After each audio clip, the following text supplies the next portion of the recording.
Welcome to Economics Wise. Our class for today is microeconomics. Our topic is King Demand Model. Please do subscribe, like, and share this video and comment under the link to give us your criticisms and other things you might want me to do.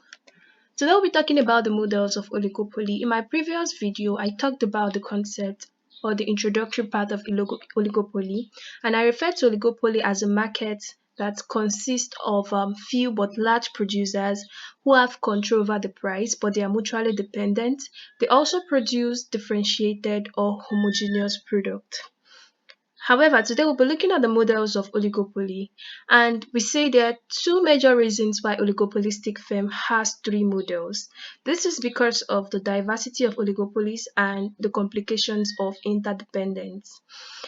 By diversity of oligopoly, this means that we have different firms who have their different operating systems, like their operations are distinct from each other. However, the diversities of this oligopoly makes our demand, supply, and everything that relates to this firm to differ. So due to this diversity, the way we illustrate our model is it's in three ways. The second reason is the complications of interdependence. Oligopolistic firms are interdependent in the terms of they have control over prices of goods and services, but due to the uncertainty with forecasting how their rival firms will react to different price changes. These complications has led us to the three different types of models we have under oligopoly. However, we have three pricing models for an oligopolistic firms. We have the king demand curve, the collusive pricing, and price leadership. So all this model explains the in-depth, the theory, the underlinings of oligopolistic firm. And today we'll be talking about the king demand model. By king demand model, we mean a non-coercive model that shows how firms make their pricing decisions independently without accuracy or without accuracy on how their rival firms react.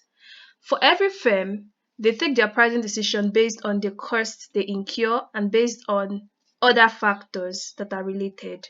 However, for this king demand, firms make their pricing decision, yes, independently. But due to the fact that they are oligopolistic firms, they have few but they are large producers. Their own pricing decision affects the other oligopolistic firm. However, they cannot tell with accuracy how their rival firms will react to their own pricing decision. So this king demand model is now telling us how, like it's trying to explain the effect of this inaccuracy in terms of reacting of knowing how your firms will react.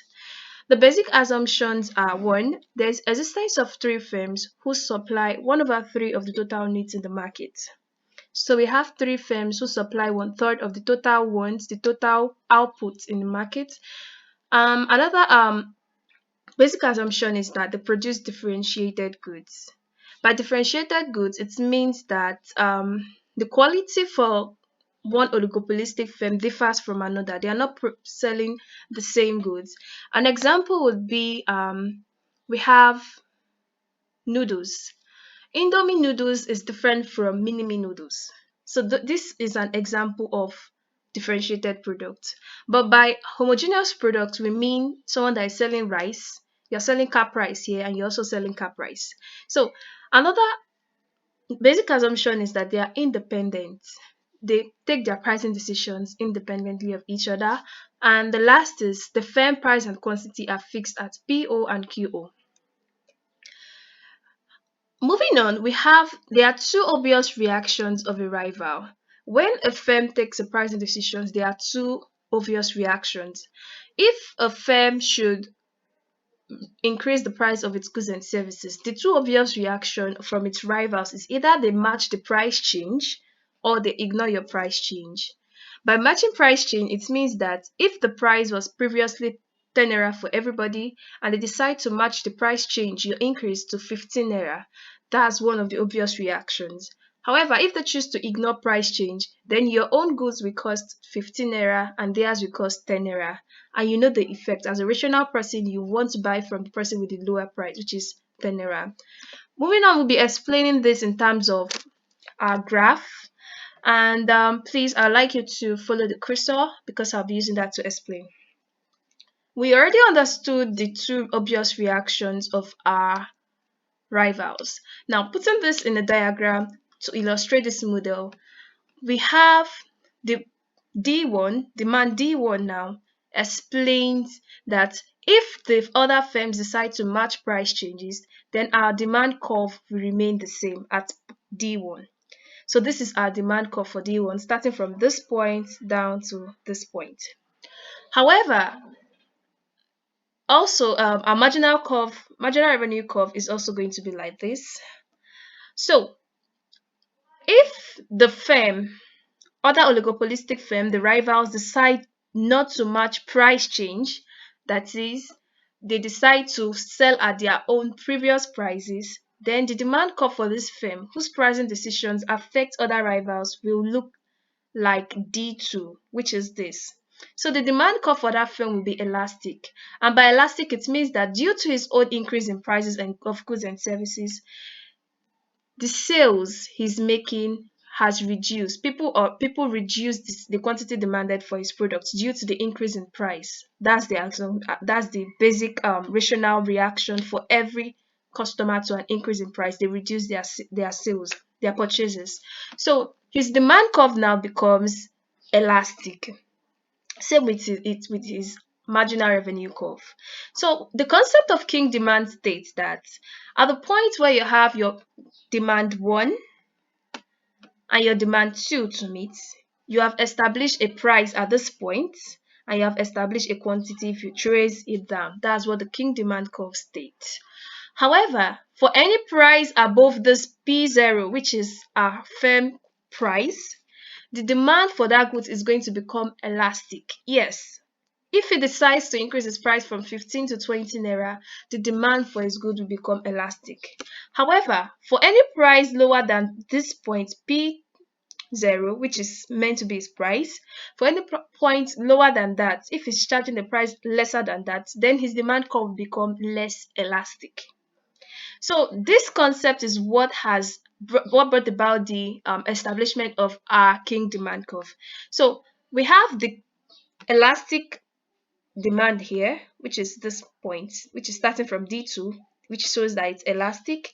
And at this point where it's kinked, where it's broken, starting from this point, we have less elastic. So this is our King demand curve. For our marginal revenue curve, I'd like to explain that the demand curve is elastic above the price because for any prices higher than P0, it will discourage purchases as a rational person. Now, down to the marginal revenue curve. A shift in the marginal cost curve will cut the vertical segment of the marginal revenue curve, which illustrates that there is no change in the quantity and the price. Now, what this simply explains is that at this point where we have a marginal revenue, it also follows the principle of the demand where we have the marginal revenue to be elastic at the beginning and inelastic at the bottom. But at this point where our marginal cost curve cuts the marginal revenue curve, we assume that there is no change in price and quantity. So this point where we have marginal cost 1, and at this point where we have marginal cost 2, there's no marginal revenue because there's no change in the price and quantity. It is constant. So our marginal cost revenue curve for a kinked demand model is starting from this marginal revenue point 2 to this point. Then at this point, there is no change in price and quantity, and also it continues at this point. So this is the concept of kinked demand curve.